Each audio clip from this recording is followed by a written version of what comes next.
kick it off with game number 1 between B and PuppyPaw. Yeah, and as we load in, 3DB in the south corner here. He's got the berry opening with a basset. Sometimes you see sheep, like we saw from Demu in the game, and sometimes you see berries. So different approaches can be had for that, like really the first microseconds of the basset opening. Oh, and PuppyPaw on the north side with HRE. Little thing to note, you saw that, right? That's like a weird behavior. B, he didn't touch the House of Wisdom yet, but because he queued that and then went for the gold mine, did I just watch the villager run around the blueprint as if it was there?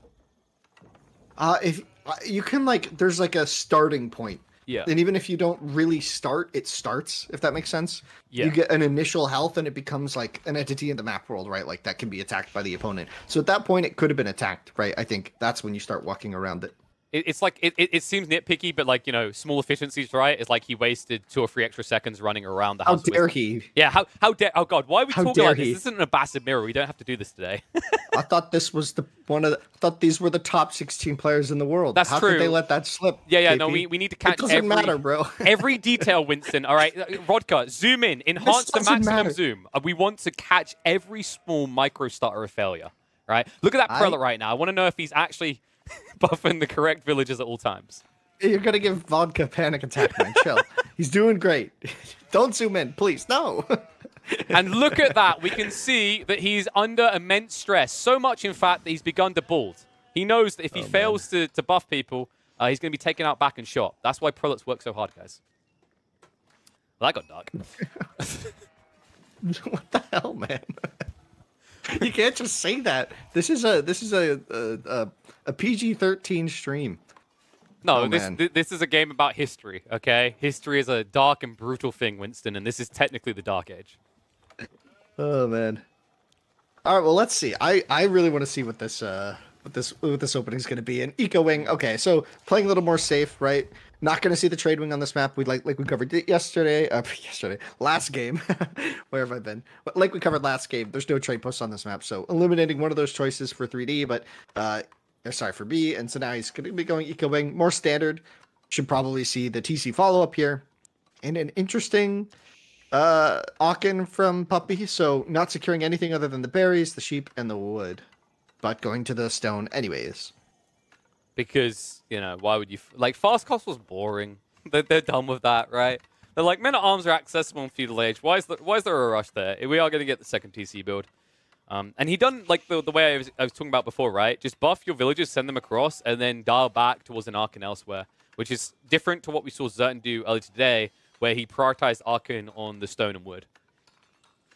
Yeah, and I've seen this variation that PuppyPaw's doing where you just pull your prelate actually. So you have to leave like another vill on food, I believe, in order to make this work. Because usually you leave it on food and just like wait until you're up. But like pulling the vills and the prelate now just to grab the stone now. And so he's just gonna, as soon as he's done with that, he's gonna micro all them over once he has 350 stone back to the wood and then just pop the prelate in. And it's like, who needed the chapel on the stone in the first place? So we'll see. Now we have a stone for both players. So slightly slower opening than last game. We won't see any tower rushing here, but still exciting nonetheless, as we have to see how these players handle this mid game and look at what timings they're aiming for, right? We saw this matchup earlier today, like you said, on Hill and Dale, and we saw a feudal timing from Zerton. And I think that was surprising to me for that map, but I mean, maybe that's just how you need to play this matchup now. I'm just not fully aware. Right, so we'll have to see how PuppyPaw handles this. As the HRE, you could potentially stay in the driver's seat for deciding when to put the pedal to the metal.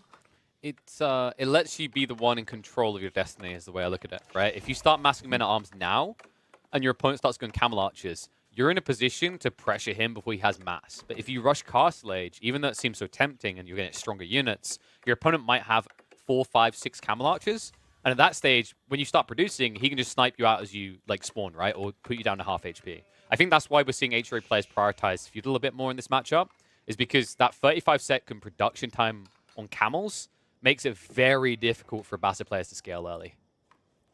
Yeah, it's like you almost need 2 ranges pumping the camel archers full time, and that's such a burden on your economy as well. They are so food heavy that it's just very punishing. And here we see B, unlike Demu, able to grab that TC on the deer, so it's exactly where he would want it to be. And ideally, you'd have another resource here, but The deer is what's most important here, so gonna secure his feudal age very nicely.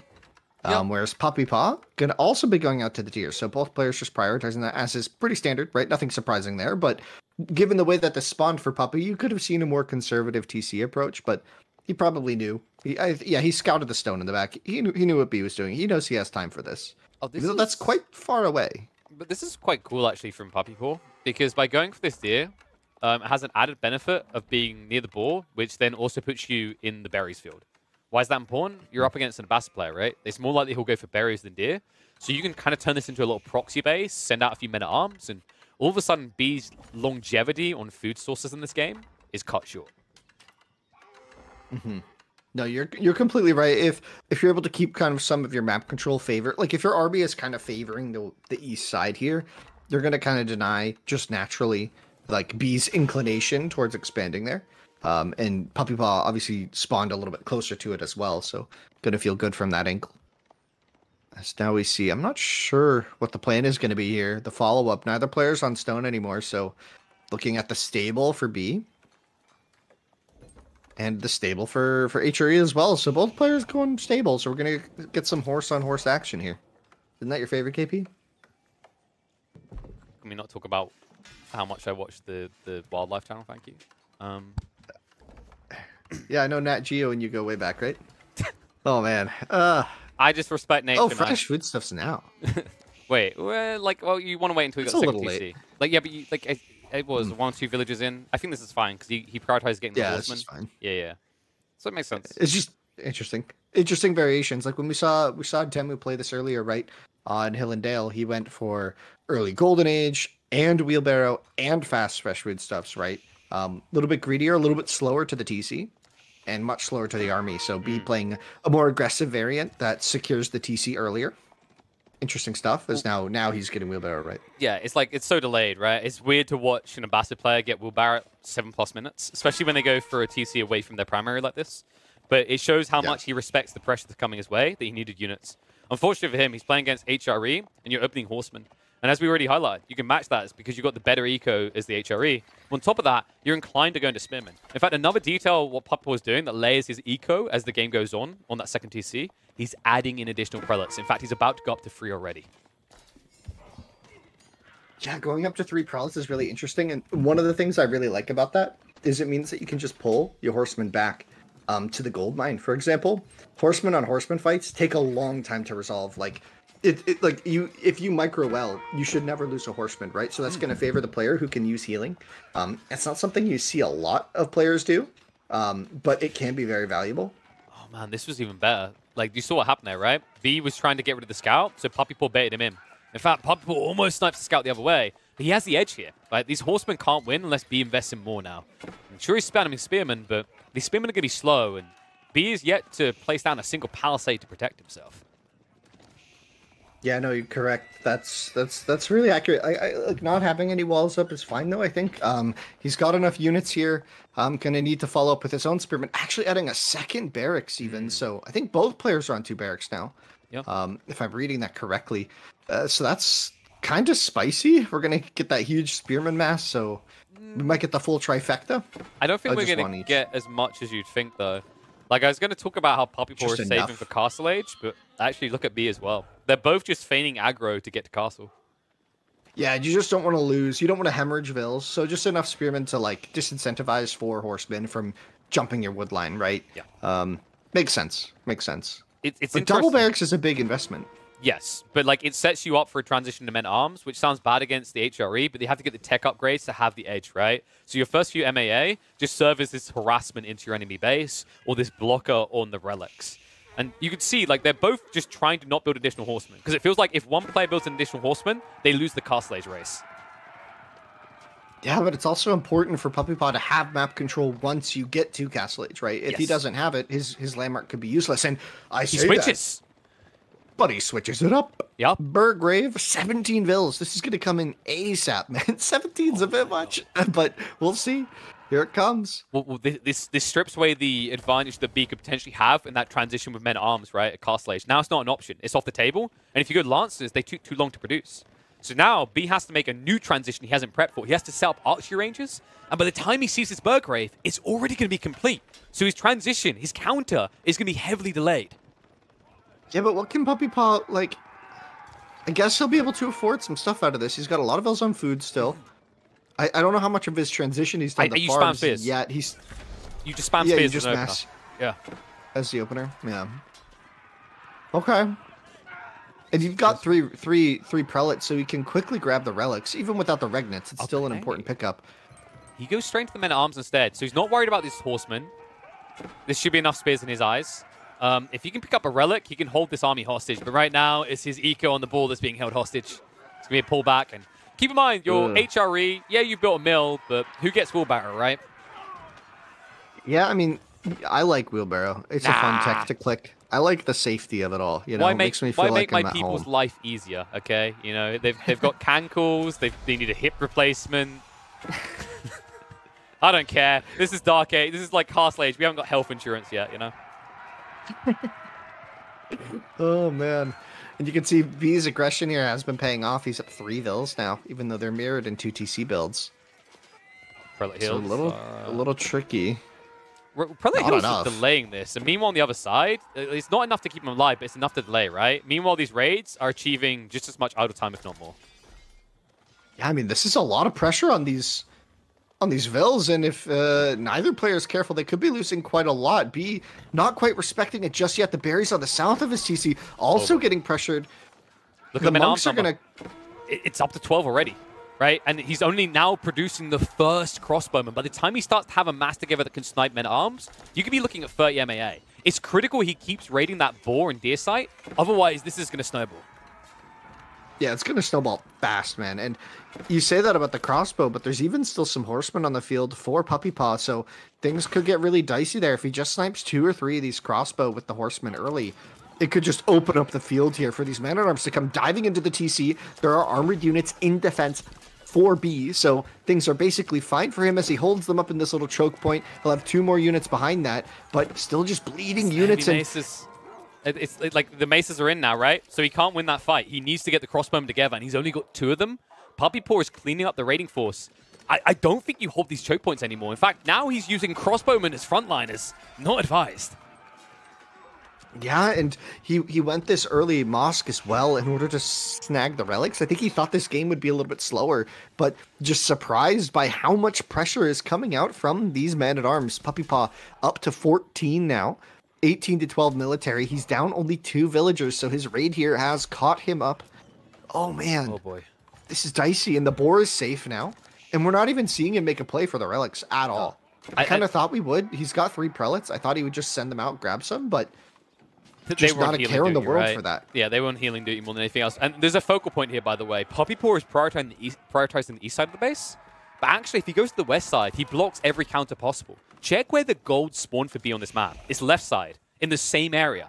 If you park a force here, B cannot get the counter to your unit comp. Yeah, he needs that gold income for sure. He's got only a little bit in the bank, but he is making a lot of units now. He's almost got his 4th Imam out. He's got a decent night count, up to 6 crossbows now. If he's able to get up to 12, 20 crossbows, things could start to look okay for him. As PuppyPaw will need to find a transition unit out of the man-at-arms. But it's for now, it's working. Like, he's going knights, and I'm not confident about that. Like, there was already the access to spears. There's a few men-at-arms to function as a front line. The crossbows are kind of, starting to escalate. On top of that, the only person grabbing relics is B. So, like, the gold outlook for PuppyPaw gets more worrisome as this game goes on. He really needs to find that kind of one punch, that big hit that knocks B off his feet in the next 3 minutes, or this could just start to be thumbs up for the Abbasids. Yeah, this fight has been really tooth and nail, though. I'm not sure B can hold. He's pulling vills to the front. He needs food, but he can't get it.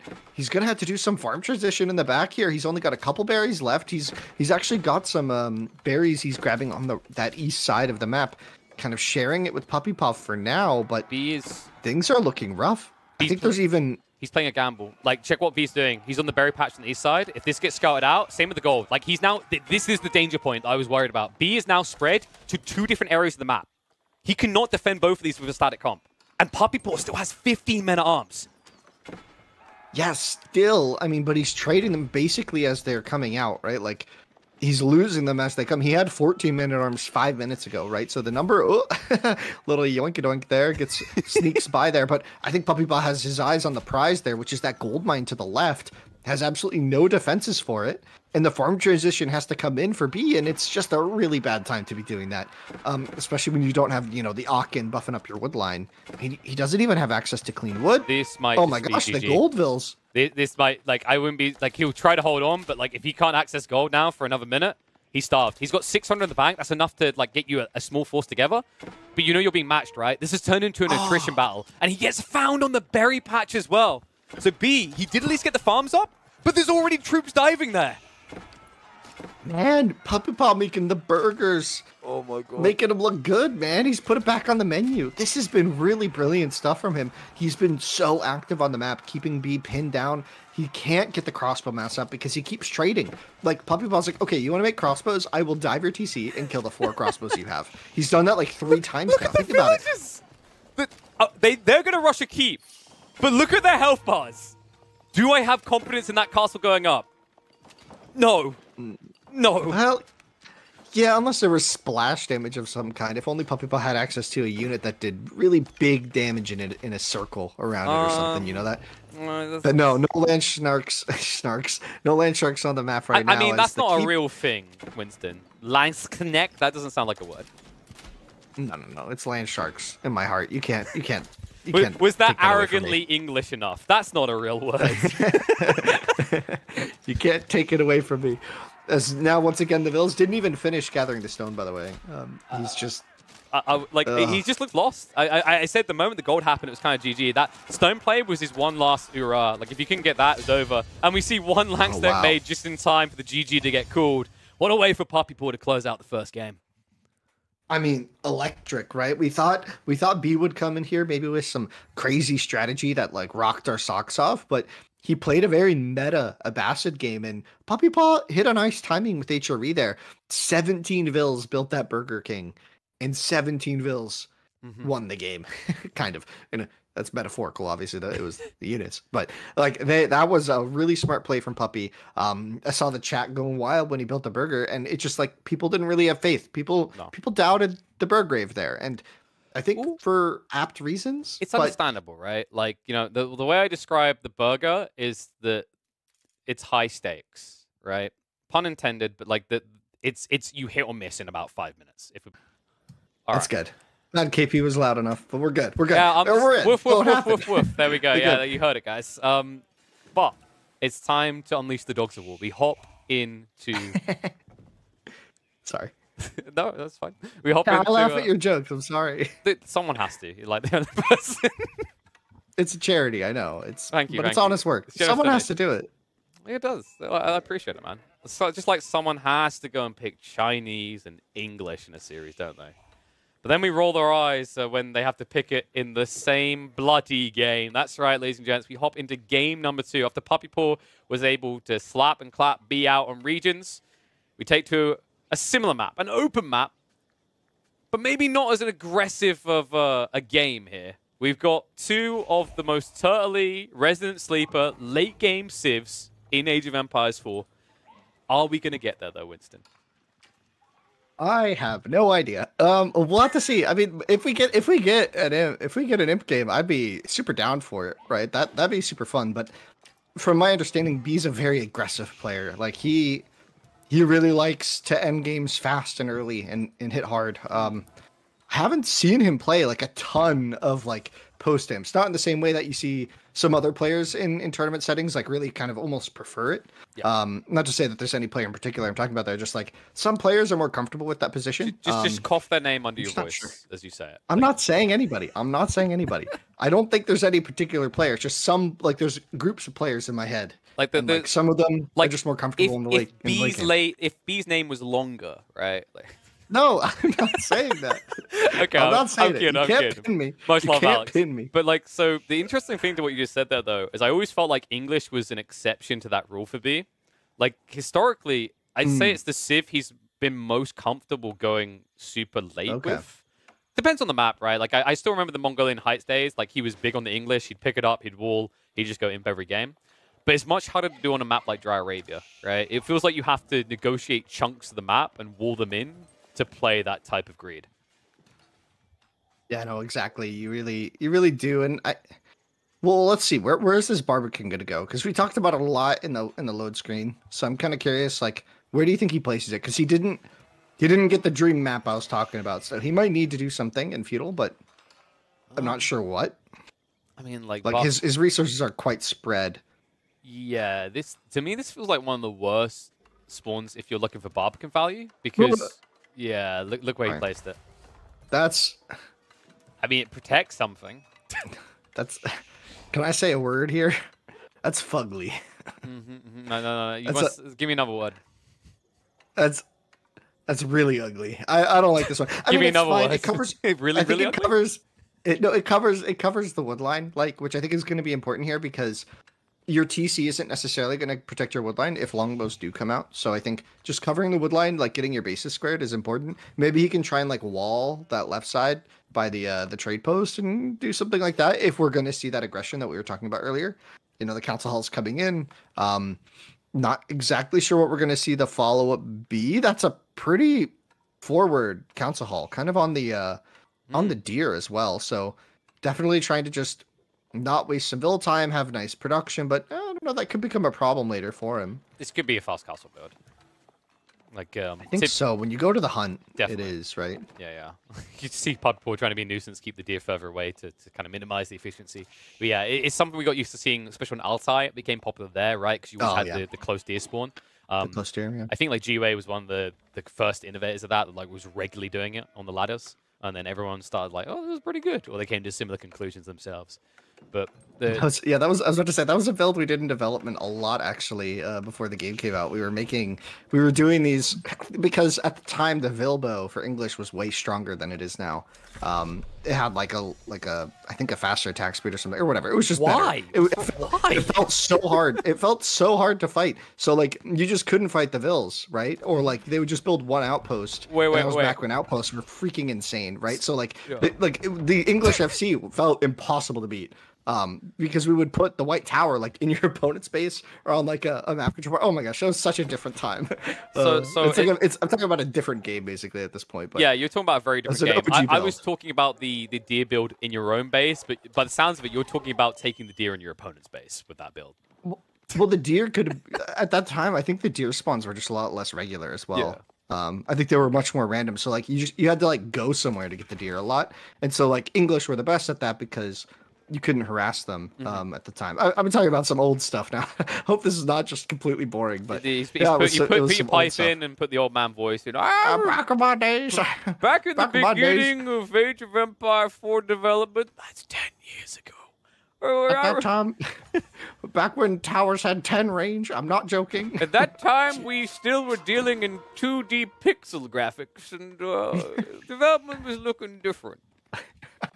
No, that was never the case. The games always looked really beautiful. Yeah, no, oh my gosh, never mind. I'm getting sidetracked. So even pulling the boar. So this is really nice for B.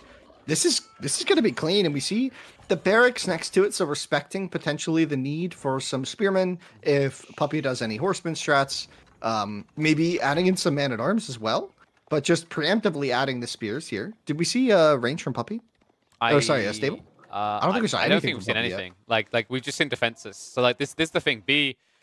Yeah. Now he's made a choice here because typically like he built the full longbowman and he can try to do things. Now he's making a choice to be more aggressive by scaling like this. Realistically, he could have just stopped at full longbows and went for a naked castle. But it seems that he wants to try and put some pressure on, right? That's why he's adding these spears. But we do already see the archers now being prepped by Puppy. Where? And Sorry. Yeah, no, you're right on that, right? Like that's the kind of thing I want to get into next. Is like, what is his goal with this? Because the wall's already up. He has to have scouted this. What does he think he can do? When I was talking about the longbow, I said moving across the map with 4 or 5 longbow. I meant like right away, right? Before you give Puppy time to establish like securing the weaknesses that the map presented, right? Because the Barbican was bad. We were like, oh, it's kind of bad. But now it looks great. Like, how do you pressure this map? Because he's had time to wall around it, right? It looked bad if like 5 longbows had just walked between them. But now there's a wall there. You can't just do that anymore. So I think it's going to be tricky for B to find a ton of value here, there's but it one looks like weak he's point. going to loop around the south to the gold. Yeah, that's But the there's one. gold in the north. But he's not there, right? So you can at least idle him up here. It sounds kind of cringe when you build this many units to idle 2 villages to run away, but it's at least something. And if he's massing spears, I mean, get 2 kills. I love that. He goes for the long range one first, and it's gonna be tight. Just about. Just near. Just gets it. That was clean. So it's gonna help secure the fact that he's not gonna be too far down in Vils because he's against Song 1TC. So has to kind of respect that a bit. Do you go onto the stone Archers. if you're B? Why do you make archers here? Oh, because you want the move speed to catch up to the longbows, I guess. Yeah, because Chuganu is slow. Remember what we talked about in the pregame? Like in small numbers, Chuganu are bad. In large numbers, they're better than longbows. Yeah, so just opening with the archer play. I've seen this several times. It's just interesting. I didn't think he needed to do this here. But maybe Puppy's feeling like if he can win a good fight, he can take map control and punish kind of this spread out base that English is going for. Not exactly sure though. You cheeky git. Can he see? I mean, I know woodlines can be a bit funky sometimes. There's no way you can see that. Oh wait, he gets the new villages. That's funny. Oh man, that's just paying for puppy paw because he's paranoid. He never went for the woodline closest to his TC, right? He's always relied on this area. And there's the chop fruit. He's in. Oh. Imperial official. Okay, he's going to garrison him in time. So Barbican fully garrisoned. Lombos are going to clash with the archers here. The scout will be sniped out. So Spearmen are going to waste the archers' time. A lot of garrisoning going on here in the Barbican and in the village. So be likely to eventually get cleaned up. But it's going to take some time. And in fact, if he just walks to the south side here, he can just exist on the backside. Puppy paw. Boss? Where are the rest of the archers? There's 7 missing here. He went raiding. Oh my god, no. And now he's running all the way back home. Boss, I don't feel so good. I don't think they got the memo. I don't think they just received the griffin with the message to come home. Oh, good god. Why would they come home now? All their families are dead. Well, you know what that means? That means a lot of houses that are going to sell cheap. That's why they want to go home, Winston. Yeah, market value. That's a good thing to think about. Supply and demand, guys. Yeah, that's... No, this is rough, dude. That's such a brutal spot for B to find, and he's just sitting there idling the mill, idling a bit the woodline. He was idling the gold now, although, like we said, there's gold on the north. And does B spot the migration? Did he just see that? If he didn't glimpse it, he should know inherently, right? And it looks like he did. He's going to go around the wall now. And Puppy Paw, he still doesn't have wheelbarrow. There's no running. Oh my gosh. Spearman can clash against the horseman. There's no running, only death. They're going to run you to the afterlife. afterlife. The towers are okay, actually, I think. Yeah, it's but it's the longbow longbows. can navigate around. Yeah, exactly. They can go to the south and just idle everything. That's going to feel so bad for Puppy Paw. After such a clean game 1, his strat here in game 2, like, and you know what's crazy? Is behind this, it's not like Puppy Paw behind this aggression is like booming hard. He's just Song. Like, he doesn't have a TC. Like, where's his army? Like, is that a fair question to ask right now? I guess he took up a trade, and several of them died in the middle. But, like, yeah, this is really rough for Puppy now. He's going to have to find a way out of this. And look at this. Even the garrison. Like, you just dive now and you kill these villages, right? And then you peel back. You've got men-at-arms. They can tank this. In fact, you've also got the undermesh, so they're even tankier against these outposts that do not have hand cannon slits because Puppy Paw has not harvested an ounce of stone in this game. Yeah, just a brilliant read from B here. I think maybe he faked Puppy Paw out. Like, we read his macro, and we were like, oh, like the building here, this is just like some sort of like FC play. So I think Puppy thought he had more time than he did. And the timing, B just pedal to the metal here, and GG. Like, wow. B's like, game 1, men-at-arms look pretty strong. So game 2, he waits just as long as the HRE did to do it, but longbow plus men-at-arms, even stronger. Gives a quick but decisive win to B in under 12 minutes. In a matchup that historically tends to take 5 times that. My track record today hasn't been very good, KP. I mean, I keep saying stuff like longbows, like late feudal, you give them time, like China will be fine, right? I was like, China's fine. And you're like, have you seen longbows? And I was like, yeah. And then you're like, but have you? And I was like, yeah. And then, yeah, you just did the thing that you said. like to the T, right? Like those longbows just snuck in there. He ran through. The chop through was unexpected, but like very effective, right? I think maybe that wall could have been a bit closer to the Barbican and just done the same thing. But I'm not sure. I mean, the interesting thing is like he tried to pull a villager much earlier, but he got scouted, so he waited. He waited, like he wanted to do this play even sooner, right? But he got scouted next to his council hall, so he actually just waited an extra 2 minutes. That was a great read by B because there's a risk that you get counted. But if you don't just like idle that extra villager, if you put that to work, that's everything going into the war machine 2 minutes down the line. Just great timing by B, and you can see where B is able to sting so easily. Like PuppyPaw has to build these walls. He builds this Barbican, and I don't want to do him dirty. Like, it was one of the worst Barbicans I've seen in a while. It wasn't his fault. It's just the matchup and the spawn means there's nothing high value for you to block. We just could pick the same civs, and you wanted the best like knight civ. So we saw Roos against French a lot, and early on French seemed a lot better. But as time went on, the Prof Scouts build became more popular in the tournament. So it's interesting to see like if you're not doing that Prof Scouts build, it feels like French can get the upper hand. But we'll see. Not exactly sure what's going to happen this game, and I'm pumped for it. But all I know, KP, is we shouldn't be making jokes anymore. Twitch chat said so. We should be making jokes. They said no more jokes. No more jokes. Yeah. No more jokes. It was no more jokes at all. No more. So if we were to come up with a joke right now, right? No, you can't. You can't say it. Are you sure I'm not allowed to? It's banned. That's perma. Because Marine Lord just raided the channel on a map where everyone parties with Marine Lord's mum. So I said don't make jokes. Because you can't say Marine Lord's name.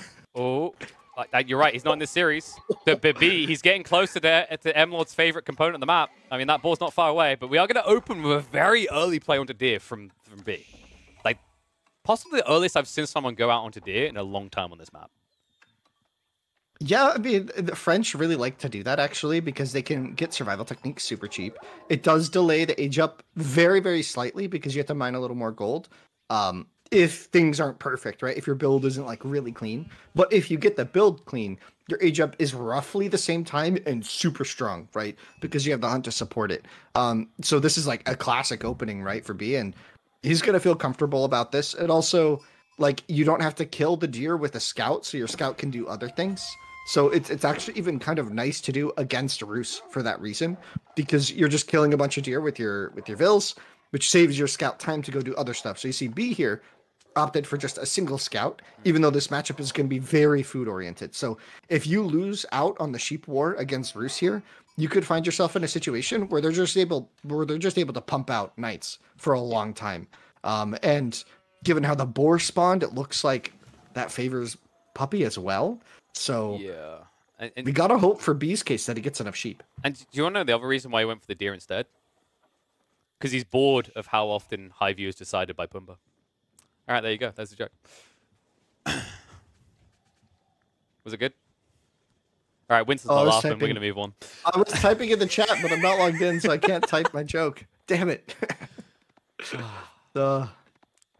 It's like it's interesting. Sad like, noises. We've seen boars decide these games before, though. Like when both want to play proxy, and that's the interesting thing about this matchup. Like French inherently want to play pocket eco. It's very beneficial to them, and I feel like 90% of Roost games I've seen, at least when we used to see high view regularly, there was some shenanigans around the boar or the deer that involved a wooden fortress and an outpost from the other side. No, you're right. You're right. I think we could get some shenanigans, but it's actually kind of tough for both players. I think even the way B is playing, he might even be orienting towards that south side. That's where his second hunt patch is. That's where the other boar is. His first boar is, and the other one as well is to the south. So probably trying to angle towards that side for that reason. Whereas we see the inverse for PuppyPaw, right? His Kremlin is on the north side because there's two deer patches there. He has to protect those, which is going to naturally push him away from that boar on the south. But we'll see. I mean, maybe he risks spreading out pretty wide. But spreading wide in this matchup is really tough because there's knights everywhere. And if you have just like 5 vills relying on a tower, 3 knights are just going to have a field day, right? I mean, so we'll see. The more I think about like that pull into the deer early on, the more I actually like it. Because the other thing that's kind of interesting there is like, even if you're going to be up against knights and you feel outnumbered, you feel like you have to run away from it in 2 or 3 minutes time, what you've done is you denied 70 gold from your opponent, which actually covers the idle time of walking out there with that many villagers, right? And on top of that, you've got a superior gathering rate, and you have safe sheep for later. It's actually a really cool play. Even the positioning on the School of Cavalry. Because there's no way Puppy is going to mass spears early on. Ooh. So there's no way that he's going to burn this down for it being so far out of your base. Yeah, an interesting choice from B. We see the early second TC. So this isn't instant, right? Because you could have it faster. He just made sure he had enough resources for that night, for stuff like that. So this is going to be a slightly delayed second TC. We've seen this build become rather popular recently. I think in the past, like, you wanted to delay the TC even more. Like, you wouldn't go to stone yet by a bit, right? In the olden days, in the past. But, like, now we see players going to stone, like, around now and just relying on the School of Cavalry. But it's kind of surprising. Especially against the Roos, because, like, now I don't think you can get high-value TC because Gremlins. Right? This is going to be like a reminder, as if you almost forgot them for a second. It's like, if you forgot us, we're here. And the reason this can be rough is I do believe B's intention was to play a TC onto the eastern corner. Oh. I think those Gremlins were one shot away from killing that Vil. They're actually so annoying. That was close. But like, check where the deer is. The secondary deer patch we mentioned before is next to gold as well. I think like an ideal position for B to get that second TC is on that flank. But the Gremlin threat and the fact that Puppy Paw is now adding in spears because of this one-dimensional build you talked about with only cavalry makes this TC drop almost impossible. Yeah, it's going to be really hard. He's going to have to add a range potentially just to deny like Gremlins and Spearmen. Meanwhile, the Spearmen are going to come straight to the front and be really annoying on that hunt patch very soon. Excuse me. B, by the way, like, yeah, he's being frugal here. He's actually going for eco upgrades. He's not adding in additional knights. But the cool thing is just one knight can actually force Puppy Paw to dance around his own base. Yeah, this is... It's going to be interesting. If he can hold back these knights, I really like Puppy's play, right? Because he's also going for a TC of his own, but he just has the counter unit, right? Like he's just going to feel comfortable here. Knights are obviously very good still. And yeah, he's going to be going to the... Oh, he's... It's the running deer. right past us. It's the deer we talked about. Yeah, but there's no... And with no knights on the board from Puppy, like, it's not really scary. Just pinch the scouts, right? Like, if he tries to body block, I think you just pinch the scouts here and they die. You can delay this, but you can't stop it. It's inevitable. TC's not going to get placed. He could actually be really annoying and block the location for the TC. Oh, well. I said it. Could. He didn't. Ooh, Vilpix. The Spearman was on stand ground, idle. Oops. Lazy guy. He was on a coffee break. Didn't want to come to work today. I respect that. You know why? It's because Puppy Paw was too busy being greedy. He wasn't blocking the second TC. He was too busy choosing the way he wanted to place his own. So it looks like he gets a bit distracted, loses a villager for it, doesn't stop the second TC going up, but it looks like he's sending his troops over to it now. 3 Vils going down to this one knight. Now that is a good trade, especially if he's able to keep that alive. Yeah, he keeps it alive, and he's able to garrison back at home, so he's going to defend that. The TC is coming up. That's not going to get stopped. There's enough spearmen there. The Gremlins have... There's too many villages here. Yeah. The Gremlins don't do anything here. They're also just about out of time and out of luck as they die to the TC fire in a horrible, horrible manner. But idle time on the...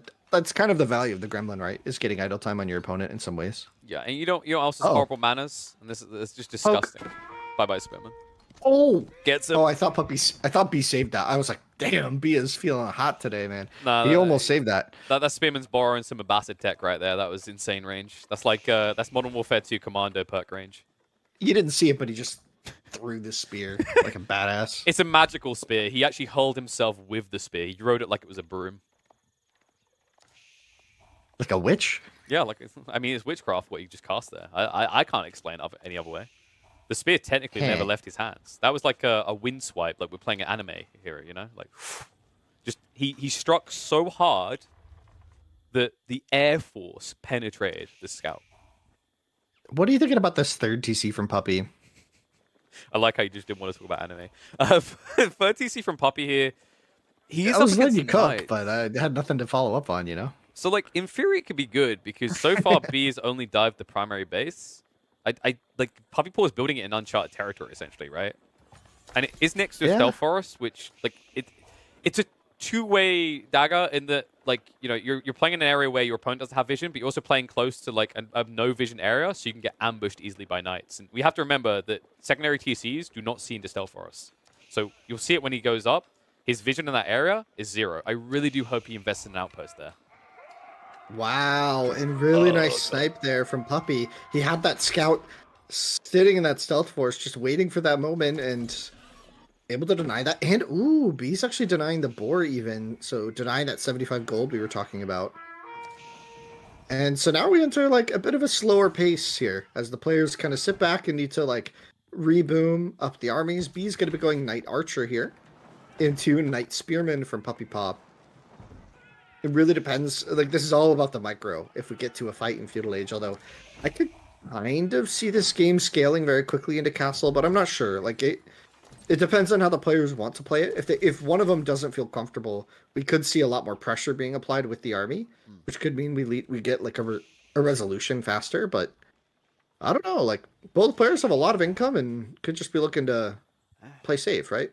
I mean, I kind of feel like Puppy Paw has been baited into Spearman too much now, right? Like, I kind of favor B's positioning. It's weird. Like, if you looked at these comps right now and you hid the civs, but I told you Rus and French were in the game, would you not think that these comps were the other way around? No. No? You don't expect a Rus player to go archers more so than a French player? Not the way I play French, but maybe, yeah, maybe. Let me just pull up your profile quickly here. I just no. But you get what I mean, like Rus. Don't look. Rus's bread and butter has always been archers for a long time because they get the extra wood, right? Whereas French players, like they, you know, they'll go knights. Like I'm not disputing that, but Spearman seems like a second layer. Like if I had to say one civ was going to have archers out first, I'd expect it to be the Rus player more so than the French player. I think this is a result of the free TC choice though. Is like Puppy Paw's put himself in an awkward position where he now has to fall back entirely and play turtle mode. Oh, and B's actually going to be denying 2 boars here.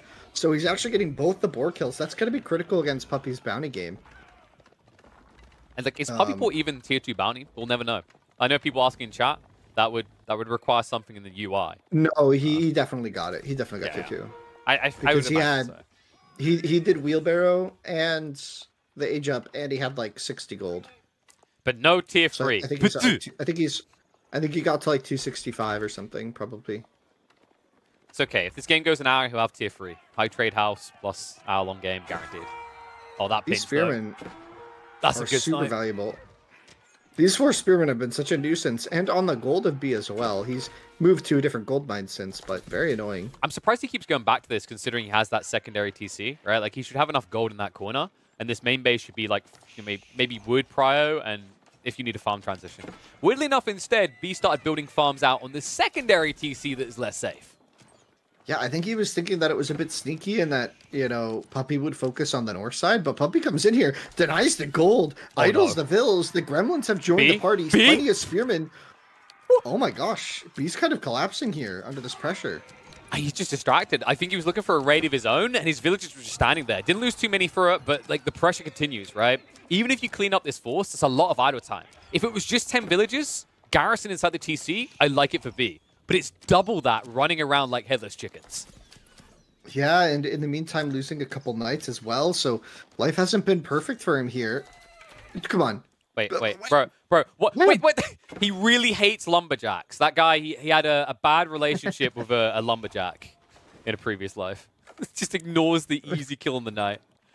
Oh. Yeah, I mean, he did what he did. But yeah, so now we even see, so in this 3-on-2 TC matchup, Puppy Paw is up 3 vills now, and that's going to keep growing. So he was able to overcome the French bonuses here, and now he's just in a better position long term if he's able to secure this. High trade house coming up in the back, not in the best spot in terms of gold income, but the important part here is the castle age and securing a bit more food for himself. But this TC could just get taken out here by B. No, it's going to take time though, and that covers the tech up. And if this tech comes out, something to keep in mind is like it looks like Puppy Paw is worthless trash, right? Like his army doesn't look like it'll be able to hold. He's got Kremlin tickets. The Gremlins could save him because they're going to scale up to Castle Age, and that would be enough to push this army back and buy that crucial time. Yeah, the Gremlins may be going to have to be the savior here, as Puppy Paw just considered doubling the number of vills on the high trade house. I think. He was like, too late for that. Like, do I need more vills on this? Nah. 12 is fine. As the TC doesn't go down though, so that's actually a really good pickup for B. Surprised there weren't like more vills to garrison, but I guess he ran them off of this more exposed hunt. And now he's going to try and break through this fortified palisade. They're so strong. This is so much HP. It's going to take quite some time, although he has a lot of knights, so it'll get through it. But enough time, I think, for some core upgrades to come in here. We have knight and the spearman upgrades coming in. Oh, he's backstabbing. No blacksmith, though. He's taking out the reinforcements. So this should draw B away from breaching, unless he just wants to hemorrhage forces here. That's going to buy some time. We saw this. Oh my god. He can't get new troops out. This is problematic. Spearman count is increasing. He's still got the gremlins to play with if he wants to. And the upgrades are going to start coming through now. And it's still a half HP rule. So even if he gets through this, I don't think he's going to dive beyond it. And he's losing forces elsewhere. But even more important, PuppyPaw, he's doing the thing. We saw it between Vortex and Demu, or sorry, Zertan and Demu, right? He has the Castle Age Knights, but his opponent has a huge massive archers with the range damage upgrade. And he has no ranged armor.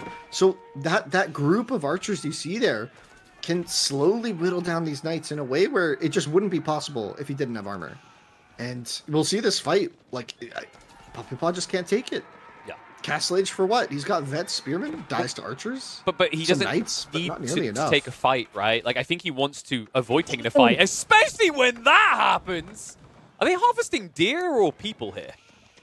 I mean, we might see a first cannibal civ in the game, because that was brutal domination, man. Oh Those my God, Deervilles just on the ground, and now the archers, the gremlins got called. They've arrived. And there's still a knight in the wood line. Oh, B's falling apart, bro. It's the pings everywhere. Oh, this hurts. It's not just there. There's raids towards his second TC on the stone line as well. Like, it's happening everywhere. PuppyPaw is handling B. We talked about him being a swarm, but right now the hive mind isn't connected. 68 to 83 vills now, and PuppyPaw has that age up in, although the Kremlins are about to run out here in the back, so I think there's going to be a chance for B to take an engagement.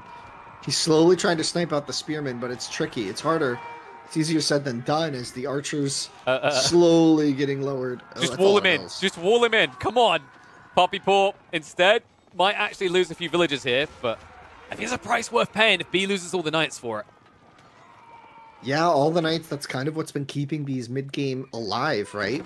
And this is going to look rough if he doesn't have a huge army soon. TC. Oh, no. The villagers! No! Cancel it, B. Cancel it. Abort.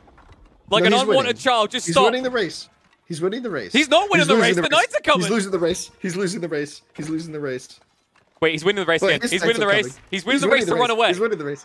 Losing the race? Nobody's losing the race. He's winning it? Losing. Wait, B's got more knights now. There's a lot of knights here. There's a second wave coming in, though. Spearman on the way. He needs to rush this up. Villagers aren't being pulled extra to burn this down. TC is going to go up. It will be a success for B. He won the race. What can you say? Now, right now, people like amazing commentary, but technically that's how race commentary goes. You know, it's like B takes the lead. Looks like he's going to move through into first. Getting close to the finish line. All of a sudden, PuppyPaw coming in from behind. He gets the stamina to come through. That's literally like, that's horse and dog racing to a nut. Like, and then once every 2 hours, they go, oh, win a wreck on turn 2, and the game stops. And then it turns into like an auctioneer thing in the final 10 seconds. You don't even know what they're saying anymore. Which is great, because that's like my commentary 90% of the time. That's what I was about to say. Self-reflective there, eh? But interesting stuff here. So still only down 5 vills. So after all that disaster... okay. After all that disaster, more disaster! Yeah, but B's only down 5 vills. Okay, but how many is he going to be down in like 2 minutes' time? Because, like, I don't know if you've noticed this, but B seems to have an allergy to walls. They cause him to lose an army, and they also are like they give him a red rash to the point he can't build them himself. Walls are knights, because it looks like he's also struggling with these knights. That's a huge army comes in. He's just gonna wooden fortress this. Yeah, with the famous 30 wooden fortress drop. You thought Chinese keeps were a problem. Well, let me tell you, KP, it's actually the 30 vills building a wooden fortress, unstoppable. Now, some people would question that many villages around a wooden fortress because there's not enough room around it. But it's actually just using World War II Soviet tactics, right? You give one person a gun and one person ammunition. You know? I mean, it's working. Exactly. Like, someone's going to die, but the other person picks up the slack. Wooden fortresses go up, the pushback continues. B doesn't have a front line. It's mainly just archers here, and there's enough knights to run him through. If he can snipe the spearman with the archers while he kites back, this could become a little problematic for PuppyPaw. There's so many. We have to deal with all the units, and every time we look over there, I just laugh a little bit because it's so comical. But like, it's a good play. It's a good play here. Boyar's Fortitude coming in behind this. The TC's denied, so the Vil lead is now secured. 20 Vil lead now for PuppyPaw. Looking confident, running in forward. Still plenty of spearmen to deal with the knights. The archer mass dropping down to just 6 left. What can B do? Army outnumbered 2-1, down 30 almost Vils. Back against the wall. I mean, you haven't got many places to run. Like, the only upside you've got is that second TC was so far away from your main base, you still have economy. On the negative side, you never walled the south side. So, be prepared for what happens next. Be prepared, I get it. I mean, he looks a little unprepared right now. He's just going to be wiped. More or less down to 0 units. And behind this... Oh, God. They're not stopping. Dude, look at the worker kill count. Dude, and killed 41 Vils. But, like, how many of them have been villagers killing villagers at this stage, right? Like, they feel like the villagers have done just as much murdering. And they're going to continue to do it. Hey, boys, it's a Shiv party. No, we're Roos. Wood is our resource. Scram. And GG gets called, KP. B, unable to deal with the pressure there. And honestly, PuppyPaw brought the heat, am I right? I mean, you know what the brilliant part is? Like, this game 3, especially after game 2, I feel like if you covered the names, people would say that the Roos was being played by B. You get what I mean? Like, the cheeky like ways to find a little bit of greed, and then the wacky plays to raid with villages and drop wooden fortresses onto TCs. It actually just felt like the second game was PuppyPaw trying on B's shoes for size. And you know what? They fit very comfortably. It worked well. I mean, all of his strats, like, in this series felt, like, in tune with what he needed to be doing. You can look at the Arabia game and be a little concerned there, but that felt like it just kind of fell apart. More than, like, things weren't going... I mean, I guess things just weren't going as planned, right? But here in game 1 and 3, it seemed really decisive, right? Mm-hmm. Yeah, he had a clear, like, the clear plan and execution, right? Like, I think the pivotal point in this game was the way that PuppyPaw bought time after the third TC went down, right? Like, there was a key moment where, awkwardly, B had to split his archers and knights, and then you just saw PuppyPaw mirror on opposite sides of a tree line. That was the point where this game just, like, it fell off a cliff for B. Like, you just didn't see a way back in. And then the small raids on the side, man, just B got a masterclass lesson in why PuppyPaw has brutally climbed his way up to be easily considered, I'd say, a top 6 player. If I got everyone to rank players right now, I have no doubt PuppyPaw will be comfortably in the top 6 in practically everyone's list, right? He's that good. The Canadian Twins have been really, really dominating recently. It's really impressive to see. Maybe they play a lot of practice games or they have some Smurfs we don't know about, but they're playing really well, and it's really good to see. Love it. Love the games. Love the energy of this one as well. This was like, I loved this matchup because this is just, to me, what like competitive RTS is really fun to watch, is when it's like all over the place, like really stressing your opponents, like reactions and stuff. Like AoE1 does this a lot, and I love it when AoE4 games kind of like have that feel where B just has to deal with the fire literally everywhere, and that's so awesome to see. And PuppyPaw brought the I said already, he brought the heat. He's cooking with some spice. Chef Poppy, baby. He's in the house, you know? He got his Michelin star in that one. Chef Puppy here, baby. Hey, baby. I'm just picturing like 3 buttons down, like, you know, just got more Italian than Canadian there. But I think that's kind of the beauty. Whoa, what was the problem there? No, I just went. I didn't mean. I don't know why. Okay. I just reacted. Okay. I think that's the beauty of high view, though, right? Is unless you want to invest in a lot of outposts, you get this type of uncomfortable gameplay. It really did come back to the fact that there were no walls coming from B. Like, he eventually built walls on the north side after he got raided twice there by spearmen, tried to build an outpost and failed a 3rd time, and then, like, 2 minutes later, built